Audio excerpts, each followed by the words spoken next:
Système chargé. Activation du poète sans voix. Bienvenue dans l'univers de Quintini.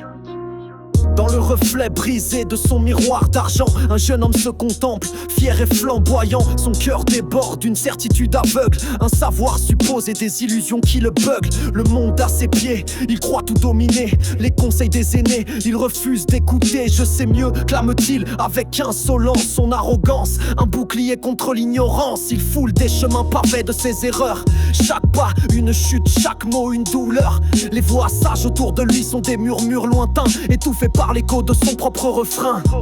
Il se heurte au mur que lui-même il bâtit. Des murs d'orgueil, d'ego, de défis non réfléchis. Il rit des avertissements, des appels à la prudence, car il croit naïf en sa propre omnipotence. Les nuits se font longues, les jours sont éphémères. Les amis s'éloignent, lassés de ses chimères. Il ne voit pas, perdu dans ses certitudes, que la solitude est la sœur de l'inquiétude. Ses rêves se fracassent sur le roc du réel. Ses échecs le rattrapent, implacable et cruel. Mais même dans la chute, il refuse de plier. Son ego le maintient, pourtant prêt à céder dans ce tumulte.